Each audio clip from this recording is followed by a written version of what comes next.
교회는 하나님의 집입니다. 하나님이 세우셨기 때문에 그렇습니다. 내가 이 믿음의 고백 위에 교회를 세우리니, 반석 위에 교회를 세우리니, 그렇게 말씀하셨어요. 그래서 하나님이 주인이시고 하나님이 교회의 주인공이십니다. 우린 사람이 모여 있어요. 사람끼리 얘기하고 사람끼리 식사하고 사람들이 움직이고 노래하고 합니다. 그래서 세상에서 있는 사람들과 연장돼서 이것은 그냥 어떤 동아리, 뭔가 사람이 갖고 있는 목적을 공통적으로 경험하기 위해서 주제를 가지고 뭔가를 하는가 보다.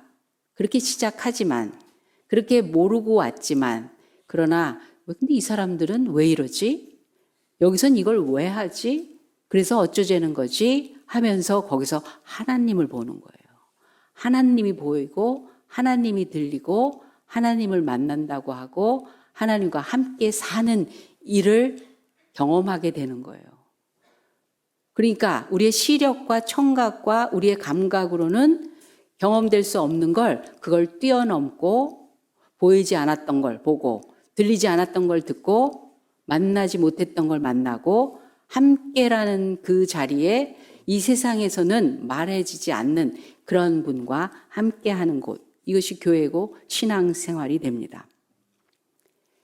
그런데 하나님께서 우리의 인간의 그 장벽을 아세요. 도대체 그게 어떻게 하나님이라는 게 그게 거짓말 같은 그런 소리들을 하나.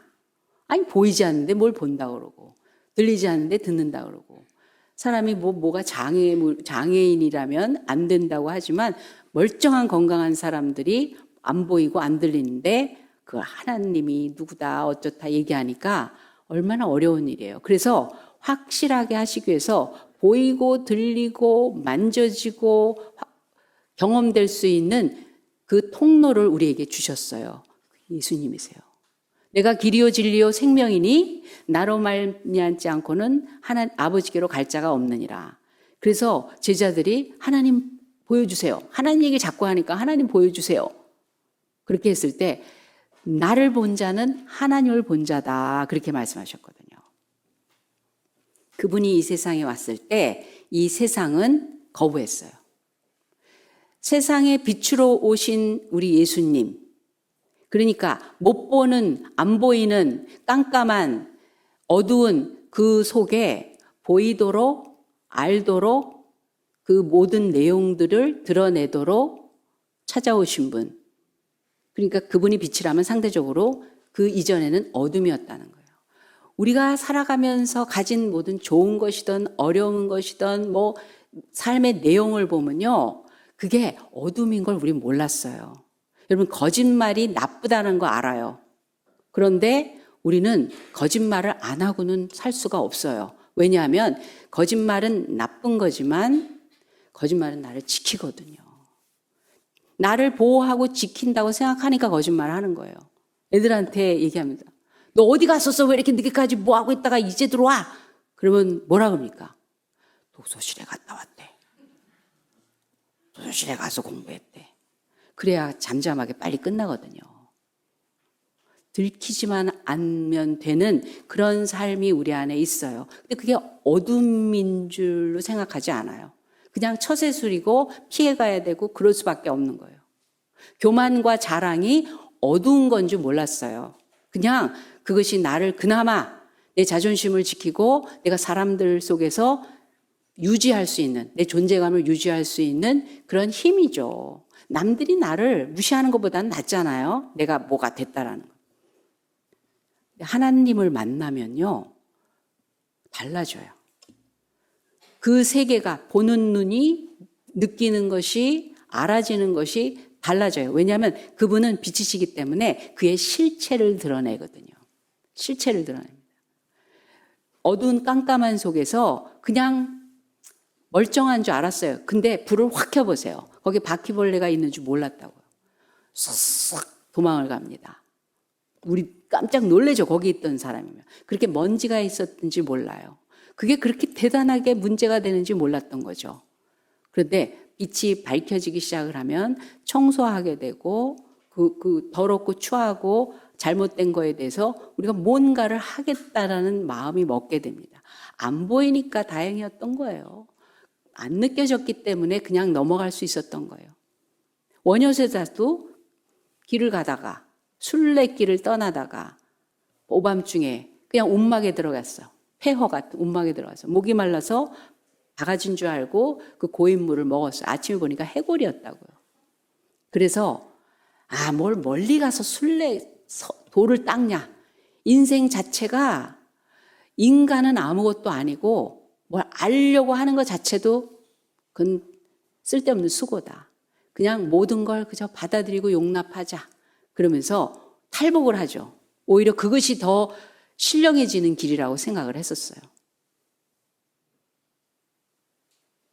예수님은 빛이십니다. 그래서 하나님 만나고 싶으세요?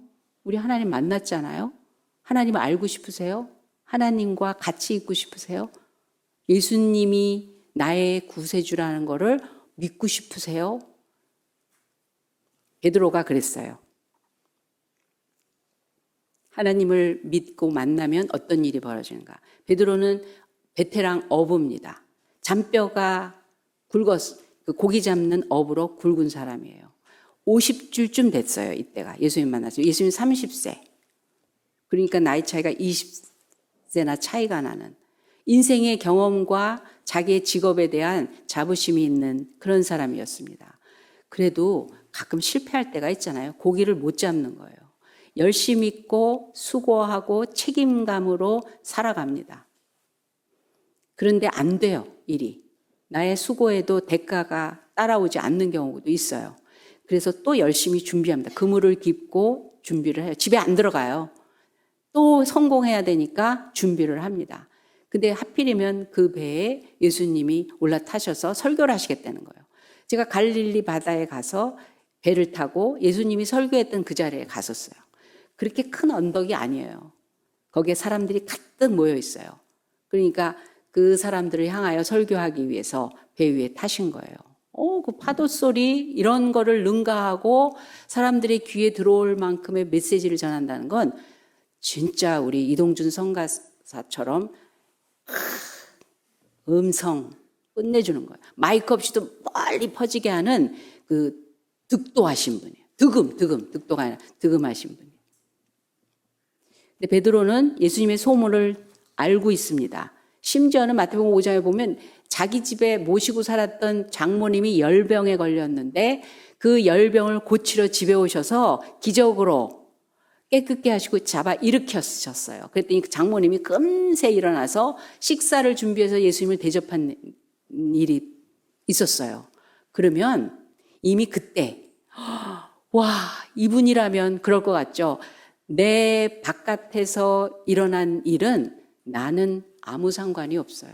남의 간증 백날 들어보세요. 그게 내 인생에 나를 찾아온 사건이 아니면 내 문제와 내 사건 속에 뭔 일이 벌어진 게 아니면요. 우리는 겉다리예요. 그런 일이 있대는구나.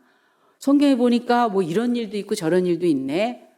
거짓말 같은데. 이랬으면 좋겠다. 와, 대단하네. 그게 끝이에요. 자기 집안에서 일어난 일인데도 베드로는 당장 고기를 못 잡은 나의 이 절박한 상황에 그 양반이 뭐가 대수냐는 거예요. 그분이 배에 타겠다고 했을 때 어이구 대단한 분 오셨네. 혹시 나에게 어떤 뜻이 있으신가? 전혀 그렇게 생각 안 했어요. 내가 지금 실패한 일에 내 배까지 빌려 탄다라는 거는 그냥 또 하나의 어떤 사건일 뿐이에요. 설교 안 들어요. 그물 빚고 있습니다. 그런데 그분이 깊은 데 가서 그물을 내려라 하고 고기를 잡아주겠다고 하니까 그때부터 들려요. 내 문제 속에 찾아오시는 그분일 때 그때부터 만나거나 영접하거나 믿어지거나 하는 사건의 출발입니다. 그래서 우리는 각가지의 상황들을 같이 나누는 거예요. 나의 하나님, 남의 하나님 소용없어요. 남한테 어떤 일을 행하셨다는 좋으신 하나님 찬양 많이 같이 하지만 그 이야기가 나하고 상관이 없으면 안 만나는 거예요. 여러분 사람이 이렇게 많은데 똑같이 계속 어울려 지내다가 특별하게 어느 순간 눈에 확 들어오는 사건이 벌어져요.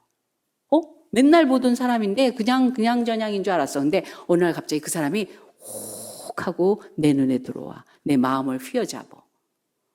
그 목소리가 막 계속 울려. 왜 그럴까요? 웃는 분 다 알아. 그러다 결혼했잖아요. 모른 척하고 있어. 자꾸 더 가까이에 내 인생을 차지하고 지배해. 궁금하고 보고 싶고 뭐 좋은 거 있으면 같이 먹고 싶고 막 이러면서 내 인생과 엮어지는 거예요. 그게 만남이에요. 그게 만남이에요. 근데 하나님의 만남은 어떤 건가? 베드로도 고기 문제가 딱 등장을 했을 때 예수님이 깊은 데 가서 그물을 던져라 했더니 훅 들어온 거예요. 그런데 원래 그러면 고기가 안 잡히는 거거든요. 어불에서 알아요. 갈릴리 호수는 밑바닥에서 샘물이 솟아서 밑에서 퐁퐁퐁퐁 올라와요. 헐몬산에 있는 눈이 녹아서 갈릴리 호수로 유입됩니다. 그래서 물이요, 이 바닥은 차요. 그리고 아침에는 안 잡혀요. 깜깜한 밤에 차지었기 때문에 아침에는 안 잡혀요. 그런데 아침에 그물 깃고 있었잖아요. 그런데 더군다나 깊은 데 가서 그물을 던지래요. 고기 안 잡히는 걸 아는데 말씀에 의지해서 그래? 내 문제에 하나님이 뭐라고 그러시는데 그 주님이 성경이 설교가 뭐라고 하는데 그래? 그런 거 있어? 거기에 내 인격을 던지는 거예요. 말씀에 의지해서 깊은 데에 그물을 던지리라. 그런데 고기가 엄청 잡혔어. 그래서 그물이 찢어지니까 옆에 있는 동료들을 불러다가 배에 끌어올립니다. 2배나 가득 찼다고 그랬어요. 이게 있을 수 있는 일이에요. 그런데 그렇게 해서 예수님을 이제 그냥 갈릴리 호수에 설교하는 어떤 청년, 나사렛 청년, 유대인들에게 어떤 메시지를 전하는 설교가 이렇게 소문으로 알았던 능력이 좀 있대. 거기 가면 뭐 좋은 일이 많대. 뭐 그래? 그럼 나도 한번 가볼까? 뭐 좋은 말 들을까? 어떤 사람 좀 만나볼까? 이러고 갔다가 거기서 엄청난 체험, 자기에게 인생에 찾아온 체험이 확 들어오면서 베드로는 뭐라냐면 주님 그래요. 자기 인생의 고기잡이를 하는데 동료로 두면 우리 나랑 같이 사업 한번 합시다. 그러지 않아요. 부자 금세 될 거예요. 주님하고 있으면. 그렇게 고기를 잘 잡는데 여기는 고기 있다. 쪽이 고기 있다. 요때 금을 던져라. 이 노하우를 가지고 부자 되겠다라는 사람이었으면 주님이라고 하지 않죠. 근데 베드로는 그 사람을 만난 거예요. 예수님을 만난 거예요. 고기잡이 노하우를 터득한 게 아니라 돈 벌겠다고 하는 인생의 어떤 비결을 배우려고 한 게 아니라 그 분을 만난 거예요. 근데 대뜸 하는 말이 뭐라 하냐면 주님 그래요. 자기 인생의 모든 것들이 다 허물어진 거예요. 내가 얼마나 베테랑이고 뭘 알고 뭘 누구보다 낫고 이런 개념이 다 사라지고 내가 아는 건 내려놓겠습니다. 이제까지 경험과 노하우 가지고 나는 이렇게 하면 된다고 생각하고 살았는데 아니구나. 그 인생에는 어마어마한 다른 영역이 있구나. 내가 아닌 다른 분이 주인이 되기 시작하는 거예요. 주님. 그러고 나서 하는 말이 나는 죄인입니다 그래요. 여러분 하나님은 어디서부터 만나는 줄 아세요?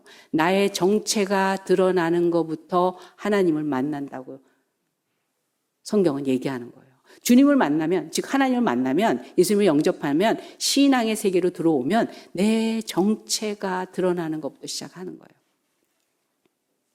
하나님을 만나니까 별게 다 들키더라고요. 저는 고등학교 때 뭐 해볼까? 나는 앞으로 뭐 하면서 살을까?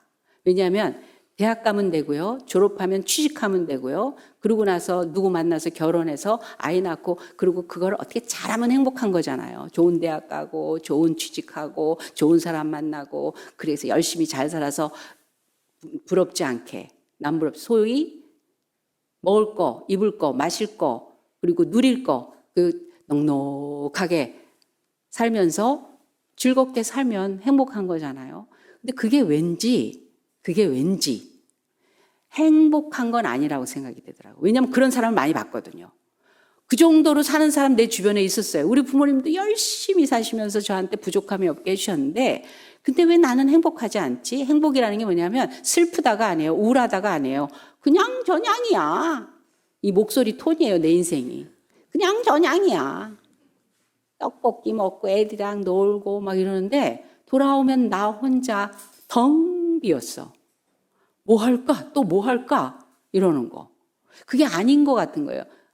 아마 크리스찬 스쿨에서 계속 다른 부분을 두들겨 줬기 때문에 하나님을 믿지도 않으면서 하나님 만난 적도 없으면서 다른 인생의 영역을 자꾸 건드려 주셨던 것 같아요. 그래서 뭐가 될까? 그렇지만 뭐 나는 다른 걸 모르니까 그냥 대학 가지 말자. 내가 평생 뭐 하면서 살까? 그런 좀 생각 있고 멋있는 내가 돼야 되지 않을까 하면서 그림을 택한 거예요. 열심히 그렸어요. 되게 열심히 했어요. 거의 잠 안 자고 했어요. 우리 식구들 가운데서 우리 가족들 가문에서는 예능 쪽으로 조언을 해줄 만한 그런 분위기와 이런 게 아무도 없었어요. 저 혼자 개척하다시피 했어요. 어떻게 해야 미대를 가는지 모르겠어. 왜냐하면 화실이라는 게 있는지도 몰랐을 테니까. 하나하나 알아가기 시작을 했어요. 열심히 했어요. 근데 하나님 믿고 나서 뭘 하냐면 그 생각 자체가 내가 좀 괜찮은 사람 같은 거예요.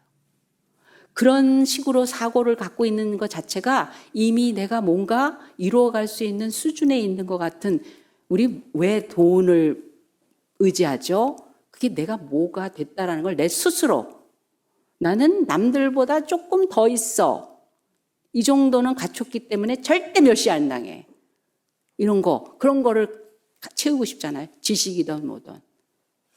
근데 그게 그렇게 웃기게 보이더라고요. 하나님을 만나고 나니까. 왜냐하면 결코 그걸로 됐다고 생각은 안 되거든요. 사실은. 남이 볼 때는 어떤지 몰라도 내가 그렇다고 생각하는 거지. 근데 더군다나 더 저는 어느 정도로 웃겼냐면 열심히 해서 잘한다 소리를 듣고 나서 서울대에다 도전을 한 거예요. 서울대 도전한 것이 내 이력과 경력에 괜찮은 게 된 거예요. 난 서울대를 가려고 하는 사람이야. 떨어졌어. 떨어지면 어떻게 되냐면 굉장히 창피해져요. 굉장히 창피해져요. 아무도 책임 안 져줘. 나의 창피함을 누구도 해결 안 해줘요. 걱정만 하지. 학교 떨어져도 그 인생은 있다라고 얘기해 준 사람이 1도 없었어요. 그래서 저는 배신감에 부르르르 떨었어요. 하면 돼. 그래서 열심히 하고 떨어지는 건 생각해 본 적도 없어요, 저는. 난 잘해가 아니라 하면 된다고 해서 했어요. 잘한대. 그러니까 되겠지. 근데 서울대 나 싫대. 너는 아니래. 너는 수준이 안 된대. 우와, 그 거절감과 그 배신감. 인생은 아무도 책임져 주지 않는 거를, 부모님도, 나를 그렇게 사랑하는 부모님도 책임을 못 지더라고. 열심히, 그 다음에 하는 거는 2차 인생들을 또 따라가야 되는 거예요. 열심히 해서 홍대를 갔어요. 홍대에서 열심히 합니다. 왜냐면 만회를 해야 되니까. 그래서 나의 실패감과 나의 거절감, 그리고 내 인생에 대한 숙제, 이게 뭐야? 아무도 얘기해주는 모든 교훈들과 이런 게 나를 책임져주는 교훈이 아니어서 뭔가 미지수죠. 내가 교만한 줄 몰랐어요. 그거 경력 하나 붙들고 그렇게 하면 내가 뭐가 될까라는 그 자체 가지고 안심하려고 했던 그게 얼마나 우스운 일인지. 유학을 가서 박사 받아서 교수 되면 그깟 아무것도 아니야. 안 되는 거야. 준비하는 과정이 안 되는 거야. 열심히 하는데. 너무 감사합니다. 그 안 되고 실패했던 게. 그거를 했던들 결국 또 다른 걸 또 찾아내야 되는 그런 인생임을. 너는 그 조건이 네가 아니야. 넌 그 조건 없이도 충분해. 그 소리는 아무도 세상에서는 안 해줘요. 그리고 그건 이루어질 수 없는 거예요, 세상에서는. 그래서 하나님 앞에 가게 됐어요. 모르고 갔어요. 모르고 갔어요. 거기서 뭐가 나올 거라는 생각도 못 했어요. 근데 뭐 때문이에요? 너무 행복해하는 사람 때문에 가본 거예요. 그 사람은 돈을 좋아했던 사람이에요. 그는 존경을 받을 만한 그런 조건이 안 되는 어른이었어요. 제가 별로 좋아하지 않았던 심지어는 그런 어른인데 어느 날 내 앞에 나타났는데 너무 행복하고 자신이 이전에 갖고 있었던 그 부들부들 떨면서 벌었던 돈과 모든 조건을 완전히 뛰어넘고 자기를 너무 솔직하게 얘기를 너무 잘해요. 야, 내가 옛날에 날라리였잖아. 네가 알다시피. 내가 아는 줄을 그때는 알아도 절대로 내색하지 않았는데 저한테 얘기하시는 거예요. 자, 네가 알다시피 나 옛날에 날라리였잖아. 돈 하면서 살았지만 날라리였잖아. 근데 나 이제 하나님 만났다. 만난 게 뭔지 모르겠어요. 도대체 하나님 얘기를 어떻게 저렇게 하지? 그런데 너무 행복해하는 게 이건 세상에서 조건 때문이 아닌 거예요. 나랑 똑같은 사람인데 그냥 처자식 있고 그냥 열심히 일하는 거 아침부터 저녁까지. 그런데 뭐가 저 사람을 행복하게 했는가? 날라리였잖아. 나는 죄인이라는 거. 베드로가. 나는 교만했어요. 주님. 나는 나의 베테랑 기술, 노하우와 경험과 경력을 딱 붙잡고 하면 돼. 누가 나한테 뭐라 그래. 지적하지도 마라. 난 내 일은 내가 알아서 해. 제 문제는 그 문제는 제 문제였습니다. 내 환경에서 일어나는 모든 내 인생 속에는 결국은 내 문제였습니다. 내가 교만했습니다. 내가 어리석고 내가 약했군요. 그리고 나는 두려워하는 사람입니다. 절대로 드러나면 안 되는 것들이 하나님 만나면요 굉장히 쉽게 드러나요. 왜? 그분은 그걸 다 끌어안는 분인 동시에 그러니까 불을 밝혀서 나를 깨끗게 하고 건강하게 하고 새롭게 하고 온전케 하고 생명 있게 하기 위해서 먼저 드러내는 거예요. 치료하고 회복시키려면 진단을 해주시는 거라고요. 말씀으로 진단하고 경험으로 체험으로 진단하고 옆에서 자극하시고 그런다고요. 사마리아 물가의 여인. 그 여자는 남편이 다섯이었고 지금도 집에 남편이 하나 있는 여자예요. 남편이라고. 근데 예수님이 물 길르러 아무도 모르는 사람이 없는 곳에 나왔다는 거 우리 잘 알잖아요. 진짜 12시는요. 일사병으로 그냥 쓰러져요. 아무도 나오지 않는 때에 나와서 물을 깃습니다. 창피하니까. 자기를 가리는 거죠. 숨기고. 근데 예수님은 기다리고 계셨다가 물 달라 하고 대화를 시작을 합니다. 그냥 일상생활에 있을 수 있는 걸로 대화를 트기 시작하는 거예요. 그 여자는 카트를 시작합니다. 경직되어 있어요. 자기를 알게 되는 모든 조건을 커트를 해요. 말 안 해요. 당신이 유대인은 어쩌고 저쩌고 하면서 툭툭 거절을 하는 거예요. 자기 얘기 못해요. 진짜 얘기는 못해요. 주님 만나기 전에는. 왜? 나를 알고도 사랑하는 사람이 있어요, 세상에? 나를 이 바닥까지 알고도 그대로 나를 받아줄 수 있는 사람이 세상에 있을 것 같으세요? 안 되잖아요. 안 되잖아요. 좋을 때 좋은 거잖아요. 서로가 혹했을 때가 좋은 거잖아요. 나한테 잘해줄 때가 좋은 거잖아요. 그래서 진짜를 보여주는 게 두려운 거죠. 그 여자 거절하니까 예수님은 더 파고드십니다. 너 외롭잖아. 너 아프잖아. 너 지금 두렵잖아. 너는 네 인생이 완전 바닥이라는 거, 그리고 하나님조차도 너를 버렸다라고 그렇게 믿고 있잖아. 그래서 남편 데려와 그래요. 네 남편 데려와. 없어요. 그러니까 예수님이 정체를 밝힙니다. 그래, 너 5이나 있었는데 지금 있는 너희 집에 있는 그 사람들은 네 남편이 아니지. 즉 남편 자격도 없는 그런 인간하고 또 다른 실패의 경험을 또 하고 있다는. 6번째면요, 이 여자는 무지 도전을 한 거예요. 살아보려고. 근데 또 속았지. 넌 이제 안 되지. 선지자세요. 저를 어떻게 하세요? 녹아진 거예요. 두 손을 무장해제. 그 정도로 들고 팝니다. 하나님이 지적하실 거예요. 왜냐하면 예수님이 이렇게 말씀하셨어요. 예수께서 들으시고 이르시되 건강한 자에게는 의사가 쓸데없고 병든 자에게라야 쓸데있느니라. 너희는 가서 내가 긍휼을 원하고 제사를 원하지 아니하노라 하신 뜻이 무엇인지 배우라. 나는 의인을 부르러 온 것이 아니라 죄인을 부르러 왔도다. 혼내려고? 아니. 정체를 밝혀서 너 아픈 거를 치료하겠다는 거예요. 지금 다 죽게 된 거를 살려내겠다는 거예요. 이만큼 살아왔는데 억울한 거, 속상한 거, 섭섭. 우리가 나이가 먹을수록요, 나이가 들면 섭섭이 많아지더라고요. 섭섭하잖아요. 내가 이만큼 했는데 인생이 돌아오는 게. 자식이 말이에요. 그치만 어떻게 했어요, 이제. 그래, 나도 할 말은 없다. 이러면서 마감하는 게 인생처럼 돼버렸잖아요. 교회는 병원이에요.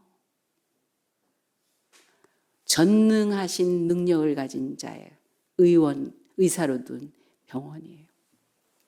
병원에 가면 나의 실체를, 나의 연약함을 거침없이 고합니다. 사람들이.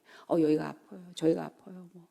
사람들한테 떠들지 않아요. 얘기하지 않아요. 괜히 내가 여기다 약하다 저렇다 얘기 뭐하러 하겠어요. 근데 아프니까, 힘드니까 의사한테는 처음 본 사람인데도 다 열어 보이기까지. 근데 검진을 합니다. 피를 뽑고 사진을 찍고 그 수고를 다 합니다. 뽑아가도 더 알아야 되니까. 진단하죠. 그 다음에 치료로 들어갈 때 쓴 약 주잖아요. 주사 막 찌르잖아요. 여기저기. 심지어는 기절시켜 잡아뜨려 놓고 헤집어 놓습니다. 그 썩은 거 다 긁어내는데 생살 돋기까지 얼마나 많은 과정을 우린 견뎌요. 왜? 건강해서 행복하게 살고. 주님은 우리를 알고 빛으로 오신 거예요. 그 어둠 속에서 어쩔 수 없이 들키지 않고도 살아보려고 어쩔 수 없이 그러는 죄인의 삶을 아시고 그거를 건지시고 씻으시고 구하고 내가 대가 다 치를 테니까 너희는 건강하게 새롭게 하기 위해서. 근데 그 의사를 못 믿고, 여러분 교회에서 목사가 왜 중요한 줄 아세요? 목사 되게 중요해요. 저는 중요하다고요. 너는 내 입이 되어 그랬어요. 입이 되어. 저는 전달자예요. 메신저예요. 그냥 심부름꾼 소리예요. 근데 중요해요. 그 하나님이 여기저기 이런 것들을 전하라고 해서 명의가 있는데 명의가 심부름을 저한테 시키시는 거예요. 이거 갖다 주라고. 이거 하라고 그러고 이제는 이렇게 해야 된다고. 목사가 왜 중요하냐면 훌륭한 어떤 분을 만나면 내가 참 존경도 하고 같이 친해지면 좋고가 아니라 내가 하나님을 만나는 통로에서 중요한 매개체가 되기 때문에. 그래서 그게 제대로 된 그 중간 매개체, 중매자가 아니면 여러분은 내가 하나님 만나지지가 않아, 이 교회에선. 그러면 떠나셔야 돼. 그래서 처음에 떠나는 걸 목적으로 해서 아니라 변하든지 떠나든지를 교회 처음 개척할 때 첫 예배에서 그 얘기를 한 거예요. 하나님 만나세요.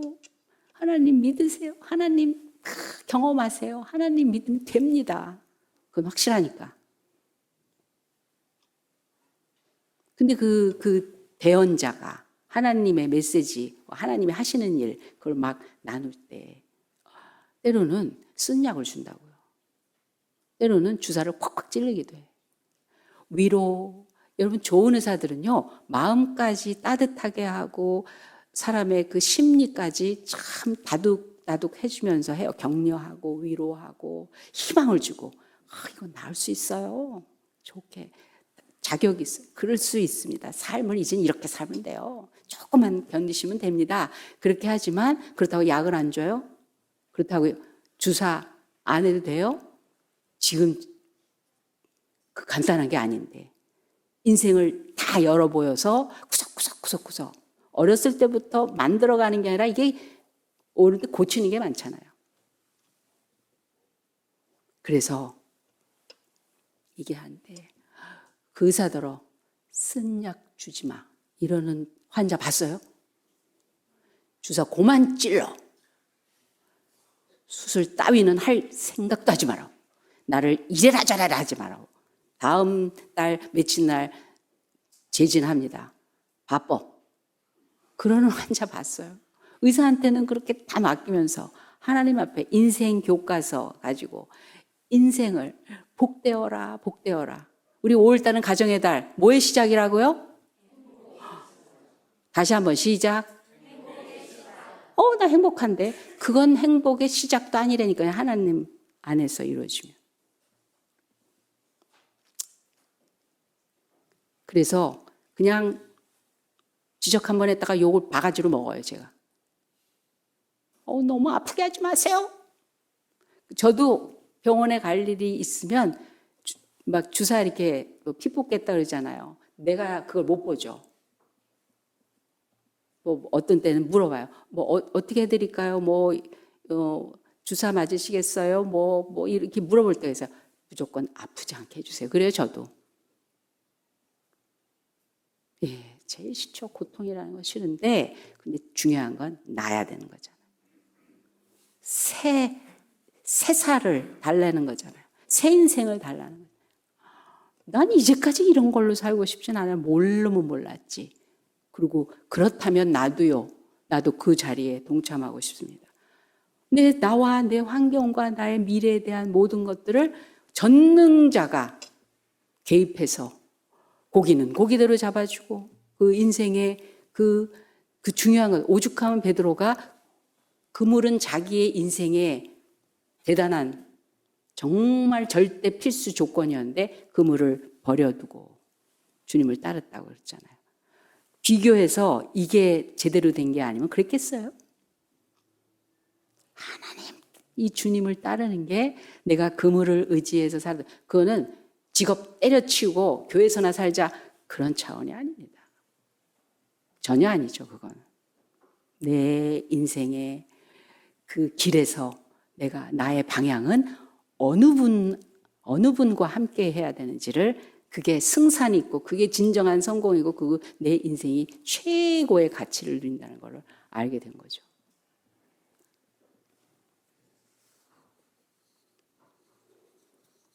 모세도 혈기왕성했어요. 근데 진짜 하나님을 만났을 때가 제일 무력해졌을 때예요, 사실은.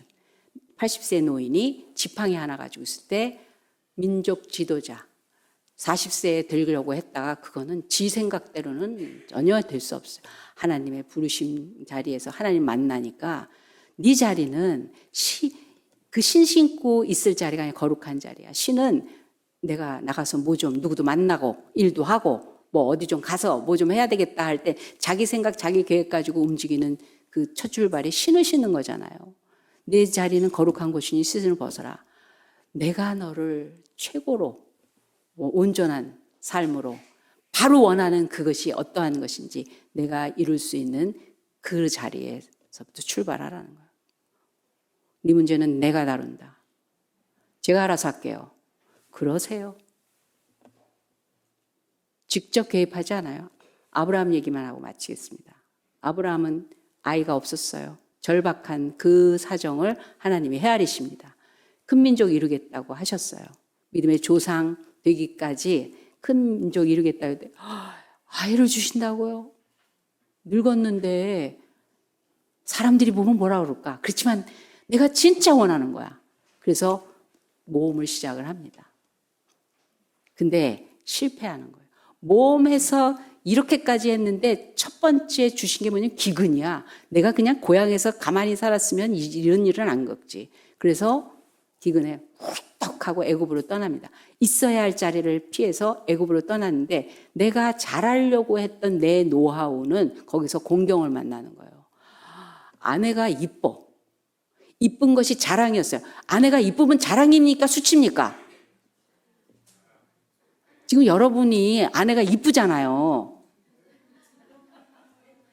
조그맣게 그런 분이 있어. 크게 네 그래야죠. 아내가 이쁘잖아요. 네. 자랑이에요. 근데 어느 상황이 되니까 위협이 된 거예요. 위협이. 뺏어가려고 자기를 죽일 것 같은 거예요. 그러니까 아내한테 잘 살려고 여기서 기근을 만나. 애굽이라도 가야지. 팍 용기를 내서 다시 시작해 보려고 했는데 거기서 아내를 자기를 죽이고 뺏어갈 것 같으니까 아내한테 얘기하면 누이라고 그래. 누이라고 그래. 나 오빠다 이제부터. 오빠. 얼마나 하나님이 큰 민족 이루겠다고 하셨을 때 그 의미가 네 아내가 아이를 낳을 거야 그 소리인데 그 아내를 팔아먹어. 누이라고 그래. 나 오빠 한다. 오빠. 얼마나 그 속이 비참했을까요. 그랬더니 또 후떡 가져가. 그래 네 동생 나한테 줘. 그래갖고 왕이 데려가는 거예요. 하나님이 그때 아무것도 안 하는 거 아세요? 아무것도 안 해요. 내가 지킨다. 너 그러면 안 되지. 왜 거기 갔어? 그리고 얘 건드리지 마. 미리미리 하실 것 같죠? 안 하세요. 나중에 아비멜렉한테 건드렸다가는 내가 너 능지처참할 거다. 따로. 그래서 아버님도 몰랐어요. 그러면서 미안합니다 하고 겁나고 막 이러니까 막 은근 패물서부터 막 그러면서 미스 애굽까지 딸려보내. 여종 미스 애굽까지 딸려보냅니다. 너 왜 미리 얘기하지? 왜 거짓말했어? 막 이러면서 아브라함한테 막 뭘 줘요. 그리고 또 받아갖고 와. 받아갖고 와. 그 부부끼리 무슨 얘기를 했을까? 그런 상황에서 있습니다. 한 번이 아니어서 성경을 보면 가는 곳마다 그래줘 그래요. 아브라함이. 그게 뭐예요? 하나님 앞에서 결국 드러나는 게 내 주제, 내 아내 너무 사랑하고 난 너무 기쁘고 그냥 나름대로 산다고 생각했는데 급하면 내가 이렇구나. 그 상황까지 가보지 않았으면 몰랐어요. 급하면 나 이러는구나. 마음을 정리합니다. 그래, 하나님이 내 인생을 지키시는구나. 목숨 두려움에 떨었었지만 결국 하나님은 건져주시는구나. 돌아와서 다시 시작합니다. 그 미스 애굽은 왜 받아갖고 와? 그게 화근이에요. 애가 안 생겨? 내가 이 나이에 무슨 애를 바래? 말도 안 돼. 저 미스 애굽하고 어떻게 애 좀 낳아보쇼? 그 말은 잘 들어. 이런 말을 우리나라 속담에 이런 말이 있더라고요. 늙은 말이 푸콩을 좋아한다고. 그래서 이스마엘을 낳습니다. 화근이 되는 거예요. 가정에 불화가 일어나고 싸움이 일어나고 두렵고 긴장하고 다투고. 그런데 13년 후에 하나님이 나타나셔요. 그 오랜 기간 동안 침묵하셔서 나타나셔서 첫 번째 하는 말이 나는 전능한 하나님이라. 너는 내 앞에서 온전하라. 그러니까 너 나 안 믿었지? 전능이 뭐예요? 완전한 능력을 가지셔서 안 될 거야, 안 될 거야 하는 인간의 상식을 완전히 깨신다는 거잖아요. 내가 얘기했잖아. 약속했잖아. 너를 큰 민족을 이루게 하겠다고. 너에게 아이를 줄 거라고. 사람이 철벌 때도 못 낳는데 무슨. 그러니까 하나님이지. 나는 전능한 하나님. 내 믿음이 여기까지였구나. 난 열심히 믿어서 봉사도 하고 그런 줄 알았더니 위기가 오니까 언제 그랬더냐 하는. 하나님 만나면요. 제일 처음에 자기의 실체를 알고 벗겨지는 거예요. 왜? 그 속에서 썩어가고 있는 나거든요. 하나님은 그거를 들키게 해서 혼내는 게 아니에요. 창피를 주는 게 아니에요. 진짜를 만들기 위해서 그렇습니다.